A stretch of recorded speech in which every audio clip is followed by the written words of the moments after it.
Hello from Seattle. I'm in the United States. My name is Vijay. I work with the oral healthcare division of Philips. You might have heard of Sonicare. That is one of our brands. My role here is to establish the service design practice. Now, about this talk, we all aspire for growth, right? So this could be about your bank account, this could be about our careers, our organizations, the teams we lead, and so on. And often in conversations, the topic of meaning comes up, especially as designers, right? So, but really everyone that I know wants to live a meaningful life. We all want to derive meaning out of our professions, our relationships, our beliefs. Now, I began my career as an industrial designer, right? Someone who designs physical products. And over the last 15 years, I've had the chance to dabble into everything from organizational design to services and ecosystems. But wanting to do something meaningful has always been a constant pursuit, right? And I often also hear these opinions where they say, you know, if you're really after meaning, that path is really different from the path of growth, right? So do they really not go together at all? Anyway, so I was wondering about this, and the idea behind this talk is to bring these two common desires, growth and meaning, together to consider the collective desire for meaningful growth. So I think this talk has something to ponder about for everybody. Okay. Now, recent movements, such as the Black Lives Matter movement and the climate protests by Greta, for example, have thrown a new light on what human-centered should mean and what is really meaningful, right? And design thinking encourages us to focus deeply on being human-centered, right? So are we really human-centered? As design thinkers, we do consider various aspects relating to humans, especially in order to better understand what people want, right? And we try to narrow in on the intersection of customer needs and business needs. But there's so much more to us being human, right? So customer needs, you know, when looked at closely, it entails a lot of considerations. And one of the biggest aspects that influences our lives today are the choices that we are offered and the choices that we take, right? And not just the big decisions like buying a home, but little ones that are spread across our daily routine. And what we choose, you know, everything from what we choose to search for on the internet to what we share on social media, right? What we choose to eat, the work we do, how we travel, how we live. And our work is connected to all of this, right? The organizations we work with are right in the middle of all of this. Now, there are a lot of calls to rethink and diversify the workforce to better represent the society we live in, right? And while this might lead to better representation, it does not guarantee a more meaningful version of growth. We really need to rethink some aspects of how we work. Okay. So, great. So what does meaningful entail in the context of growth, right? It seems like a very ambiguous term with a lot of philosophical significance. So I'll jump right into the thinking behind this concept first, and then introduce a framework that you can start using. So there are three main aspects to meaningful growth, right? And consider these three as three big buckets of topics. First, now all of us aspire to live better and improve our way of life. Now, this relates to how well we live, the quality of life we lead, the nature of interactions with people around us, right? So all of this falls into the bucket of culture. Now, culture is often reflected in how we celebrate, but it also entails our daily activities, right? It's how we choose to spend our time. It's about our everyday moments, right? So how we choose to spend our time makes a statement about how we live today. Right? So there are many aspects to culture and the human condition that, you know, in a way, they're very hard hard to prove through repeat experiments, right? So we as people react and perceive things, and that can change quite significantly over time. So this consideration is key when we speak about influencing culture.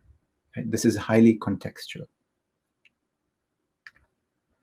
Next, we all want to know more and better understand ourselves and the world we live in, right? So which translates to knowledge. Now, knowledge is the information or the technology we have at hand. So thousands of years ago, the discovery of fire changed how we cook, right? And advances in electronics are shaping how we live and work today. Right? So we as humans collectively know so much, right? Our knowledge spans from psychology to economics, physics, etc. And one of the challenges of today, if you really think about it, is building on the expertise and the knowledge that we already have. Right? So much time is spent in talking about facts versus opinions.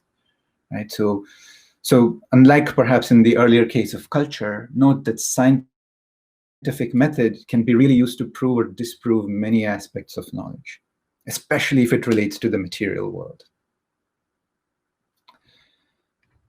So knowledge, culture, the last bit is wealth. Now, wealth doesn't really need a lot of introduction, right? And in order to achieve the previous two, a certain amount of money is really required. Right? Much of this is not always money as in currency, right? It really is the perceived value of things. Money and currency is really a system of trust. Like if you think about the US dollar, the raw material, the paper, is really not all that valuable by itself. But what makes it valuable is the signature on the back of it, the signature of the treasurer of the Federal Reserve. And that's an institution that everybody trusts, right? It's that system that offers it the legitimacy. Now, if you think about it, this holds good. It's not just about this dollar, but this kind of approach holds good for the stock market, or the value of your real estate. It's all about the perceived value of things in society. Great. So culture, knowledge, and wealth, right? So this applies. So these three pieces of what makes it meaningful for us to grow applies to individuals, to organizations, and to societies. Now, if you think about it, these three aspects are also highly, highly interconnected, right? So knowledge, for example, affects wealth. Now, the organizations that spend the most on research and development, are unsurprisingly the most well-to-do companies in the world. So culture also affects knowledge. With computers becoming part of how we live, there's more funding for software development and more demand for education in software engineering and UX design, for example. Right? So it's the three of them are highly interlinked and they influence each other. So there you have it. You design for culture, knowledge, and wealth, and you have meaningful growth. Sounds simple, correct? But you must be thinking, well, okay, genius, if it's that simple, why is it not happening? Yeah, why is it not happening? If you think about it, the knowledge of our world as of now and ourselves is at an all-time high. We can live more comfortably than ever before as a collective. And again, as a collective, there's more people in the middle class than ever before. And hence, we are somewhat wealthier than in the past. But we have lots of issues, right? We have issues with news and politics. The planet is definitely getting warmer. The oceans are getting dirtier. And so few of us can claim to have achieved meaningful growth. Now, what's the disconnect? And, philosophically, all of us want to live better. We want to know more. We want more money. So, but what should be driving growth, right? So we get money to live better. and that is how it always starts. Right? Our sphere of influence of design thinking has been culture. Right? And design is good for business. Yes, it is good for business. But it's only because design can influence culture. Right? Wealth is created only when new knowledge is adopted into culture. Now that is the forte of design. Right? Now think about the impact of Bauhaus, for example. Right? So this design school ran from 1919 to 1933, but its impact is still felt today. They stood for modernism, and till today, it sets the tone for how we aspire to live and the kind of products we want to own and buy. Now, a fun fact, there's a font called Futura, right? It was developed when Bauhaus was at its peak. And that was the font of choice for the plaque on the moon, right? When the astronauts from the Apollo 11 mission went up there, they left it there. Now, so consider this. This font Futura influenced this font called Helvetica. Sounds familiar, right? Which was developed in the 1950s. And it is still the font of choice for so many of us, right? So the end of history lesson, I'm not going to bore you with more history, but the key takeaway is that design has always had a deep connection and influence on culture. And iconic designers were very intentional in the change they wanted to see. Now, which brings me to, as design thinkers, we need to be consciously designing intentions going forward. Right? We need to be very deliberate in our goals for influencing culture, knowledge, and wealth. Now, in order to do so, we need to amend the role of design and design thinking a little bit, right? One of the important abilities of designers and design thinkers is how we frame our aspirations, and to reframe them in terms that make sense to our colleagues and community, right? So connecting the dots to show a desirable future. So designers do not shy away from taking up the role of curators of culture. Right? The role of design is to facilitate change. And growth really follows good change. Right? But keep in mind that the problems of today are bigger than what one set of experts can solve. Right? So hence, we need better collaboration. And the great thing about today is that if we really apply our hearts and collective expertise to something, we can really achieve things, a lot of things. But one of the biggest challenges is that of directed collaboration. We are packs of various experts that can connect and come together.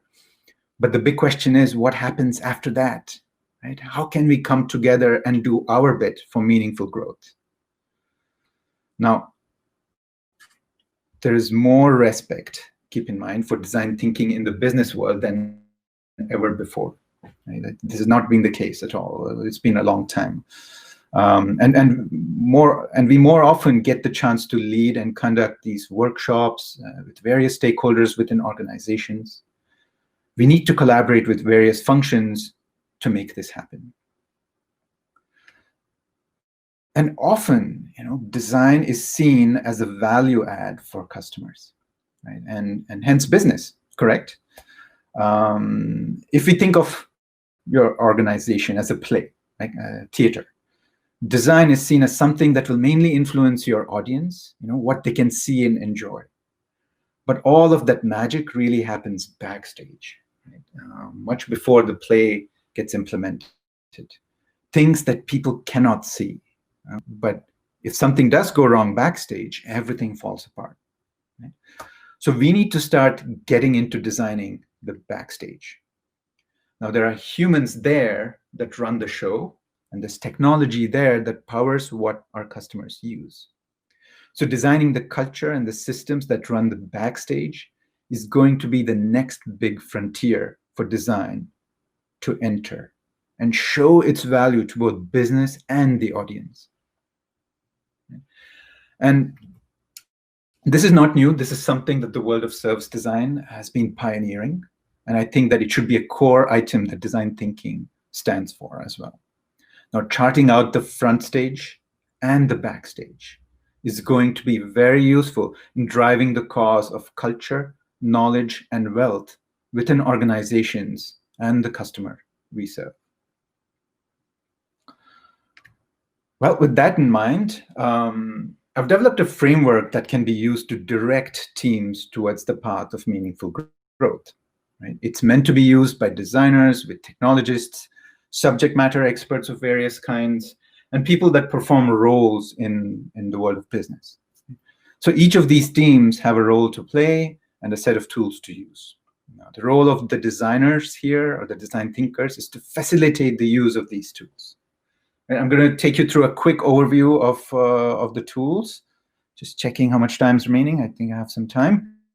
So the framework is most relevant in the early stages of strategic projects. And so it is to be used right after you've completed research, when the team is getting into ideation of the project brief. And this is something that can be used whether you work with a corporation or a consulting firm. Now, the first set of tools help you collaborate within your domains. Right? So the intention proposition helps you do that. And this next set of tools directs collaborators among different domains to come together and collaborate. That's the intention matrix. And the third tool is a decision-making tool for executives. And finally, the goal is for all of this to lead into project briefs that are handed off, so that you have a good starting point for your projects. So the first one is the intention proposition. Step one involves documenting the current state and the intended state, right? And here the goal is for each item to fill up their worksheet, each team to fill up their worksheet. And the technologists would do this within their team, the finance teams, and the business teams, and so on, right? But this is something that's facilitated by the design team. So keep in mind, this is a set of worksheets to be used within each competency or domain. Depending on how your organization is structured, you would use it within each section or department. So if you remember, we identified that we need to be designing and framing our intentions carefully, right? So this is the part where we get to clarify what our intentions are. So for instance, the culture worksheet has two main pieces to it. There's the current state and the future state, where you're ideating to say what your intention is when it comes to how you're changing culture relevant to your topic, right? Here you may be changing the way things are done, relevant to your customers. And this worksheet, for instance, has some prompts that help you fill some of this up. Like, for example, in the current state, you could notice some characteristics relating to your users, some issues. And in the intended state, you begin to say, hey, what are things we want to celebrate that's great? What are things that we want to change or stop, right? And what are new things we want to introduce as ways of doing things? Right? So very important. And now consider that we spoke about the backstage and the front stage, right? So here you mirror all that's happening within culture internally as well. What are internal aspirations? What do you want to celebrate? What do you want to change? What do you want to introduce? Similarly, there's the worksheet for knowledge, where people from various competencies of technology or science or engineering, for example, can use to fill up. And they would, again, fill up the current state and then ideate on the future state. So things like, for example, if it's about technology or data, or, you consider what are the needs from a technological standpoint, a data standpoint for your customers? What are the limits of how much data they can absorb? And in the intended state, you would say, what do you want to highlight? What are some key things that you want to highlight about your technology? What are things you want to avoid? What are things you want to provide? What data and information do you want to provide? Right? And the backstage, you mirror the same thing. What are the knowledge capabilities within the organization? What are things you want to develop? What are things you want to acquire? And wealth, the last worksheet, is similar. It exists here, where you can tag various elements of the current and future state. Again, prompts that help you understand from your customer standpoint, what's the disposable wealth? What's their willingness to pay? And the intended state, you look at pricing and sizing of the market. And the backstage, of course, you consider the same thing. How much budget do you have? What are the costs? What are the goals in terms of profits and so on? So now, once each team or domain has completed their intention worksheets, now everyone can come together to collaborate and ideate on the intention matrix, right? So this matrix is super important, right? This is the key piece. This helps you cross-map the aspects that you have decided from a culture standpoint, which will now influence what's happening from a knowledge standpoint and a wealth standpoint, right? This cross-linkage, which this forces you to do. So this helps you brainstorm how you can create value to culture, for example, from what has been decided as the key technological component. If there's a piece of technology that the team has decided you want to go with, how does that influence culture? How can that influence revenue and so on, right? And vice versa. So this is, as I mentioned, super important part of the system because it brings together the three concepts, right? It challenges everybody in the room to find intersecting and connected value streams involving culture, knowledge, and wealth. And this is also, there's an extended map for this, depending on how savvy you are. You can figure out how this maps to organizations and societies, but also to individuals and the environment. So too often today, we design for individuals and we forget the impact that our work has when seen from the perspective of society and the collective, right? It's like phones, it's great for individuals, but what happens when many people are looking into their phone, right? Well, that does change culture and makes a statement about the society we live in, right? So we design, again, for business and not so much always for the environment, right? So these considerations help you get to that point. So to illustrate this, I'll take a very quick example. Seattle is home to many coffee companies. So let's say you take the case of a certain large coffee company. Projects usually begin saying, okay, we want to sell more coffee. Obviously, that's our mainstay. We want more money from there. And there's usually an app, and they say, okay, we don't have many people. We need more people using the app so that we get more data, and data is gold, and so on. So you go through the sequence, the intention proposition first, right? And the design team facilitates these worksheets. And let's say the innovation team finds that the coffee culture is great, and there's a deep connection between work culture and coffee, not surprising. It keeps you awake, keeps you working. But the problem is the takeout cups, right? And a lot of people take walks to the coffee place, and you take away these cups, and then they go into the landfill. They're wax coated. The walk is great, and so, but then the coffee that's the cup that's thrown away is not. So in the intended state, you want to encourage this coffee culture, but you want to change the culture of takeout cups, right? So that are adding to the waste or landfill. So let's say this ideation leads you to some sort of a concept that involves a reusable cup that's collected at office buildings, for instance. Right? So now you get into the knowledge worksheets. You go to your subject matter experts, and the organization puts together this worksheet where you say, the current state capabilities, the ability to bring out specific flavor or taste. That's the knowledge piece that exists right now. And then there's the tech team that has the app with certain digital capabilities. They then map the service of how we develop tracking technology to map the journey of the cup through the given neighborhood, right? So let's say it's a collection technology where you can see, someone comes, gets a refill, and they go take it to their office. And maybe there's some sort of collection system involved. And so that's great, because now that gives you data that helps the team to collect insights on consumption, flavor patterns by geolocation, and so on. Lets you build on those ideas. Eventually, you put together some, aspect of the wealth. What's the current state and the intended state, the pricing, disposable income, sizing of the market, the goals, and so on. And eventually, you get to the intention matrix. I just want to get to this point. So just to illustrate, I've simplified a lot of things. Right. I must say that, with workshops today, a lot of workshops end up really being meetings. But in my vocabulary, I think workshop should be something you come heavily prepared for, where there's an activity and there's some pre-ideation work that has happened beforehand. And so these proposition sheets help you get to this point, right? So one of the key functions of this matrix, as I mentioned, is to push each domain within the organization to influence the other in a conscious manner. So here the team has decided they want more eco-conscious version of coffee consumption, right here. And then from a knowledge standpoint, the organization is interested into looking into revenues that are not just coming from people walking into their stores, but some sort of a service with an RFID technology.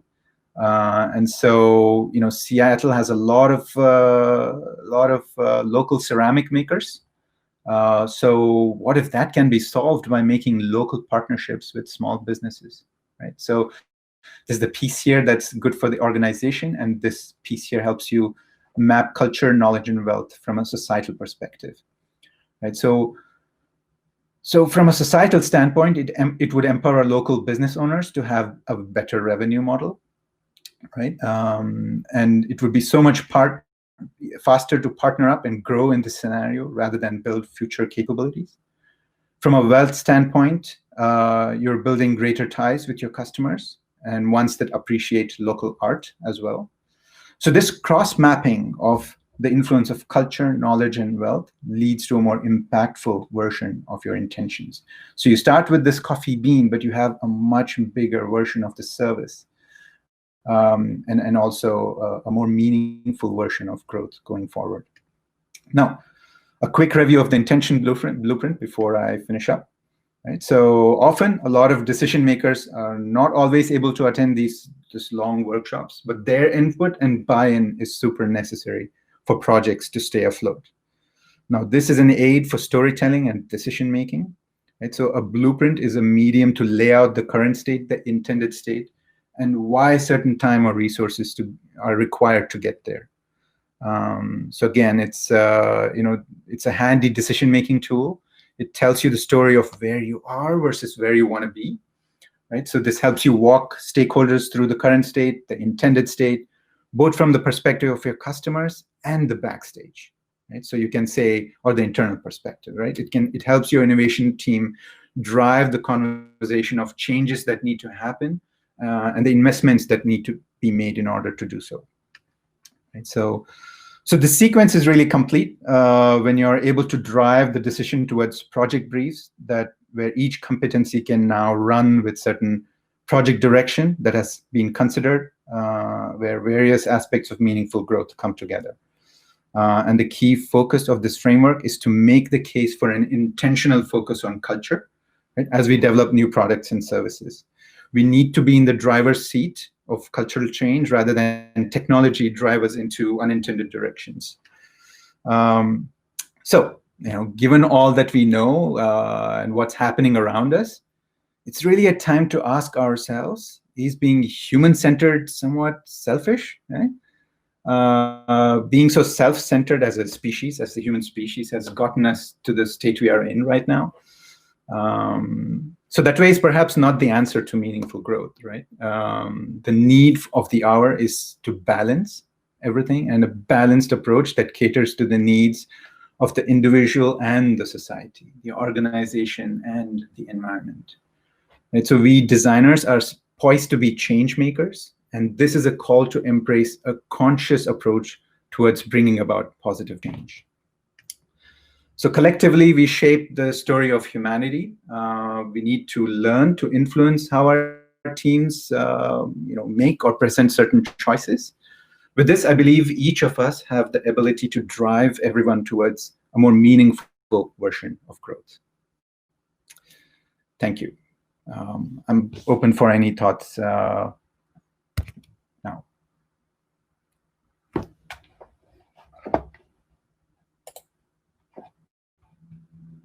Thank you very much, Vijay, for your presentation. We have actually one question to you. Is there too much design for consumption today? Where and which countries design for meaningful growth now? Wow. To be honest, I do feel that a lot of design, because we are kind of working off from what are some of the effects of how we thought about in the 90s and the 2000s.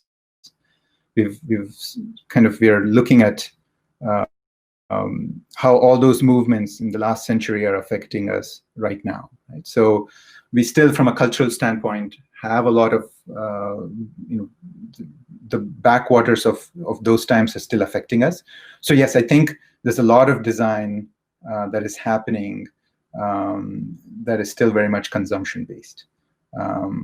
But I feel that, I don't know about countries, I do feel, sitting in the United States, I do feel that the EU countries are making a lot more effort into going towards service design, being more sustainable. But I think it comes down to the mixture of systems and organizations, right? Do organizations tap into the systems that are available today to actually drive this kind of growth? And another question for you is, have you tested this approach and method with your team, actually? Yes, the good part is this is something that was developed in 2018. And since then, I've kind of had the chance to implement it in a couple of projects, partly because it's very new and not all the projects can be released right away. But the good part is that it really helps have these conversations. And I'm really excited at some point to actually document the work that's being done when it's open to be shown. And I must say that you can get in touch with me if you need. I can put these worksheets online, so so that all of you can it's open sourced. I'm not worried about. I'm not worried about my wealth growth with this. It's open, There's also a question. Could you please give more examples of products or services that were designed with this approach? Well, I can give you examples. Well, because it's very new and because it's also something that a lot of the projects are fairly confidential. I'm not at liberty to choose those particular projects and tell you what's happening. But I can give you examples at Philips that maybe some projects are already out that have had a lot of considerations of sustainability. And we are working very hard to bring to market projects that have a deep connection with local partnerships, where it becomes part of how we grow as an organization, even though Philips is a big organization. In terms of really influencing a lot of healthcare, we need to work on a local level.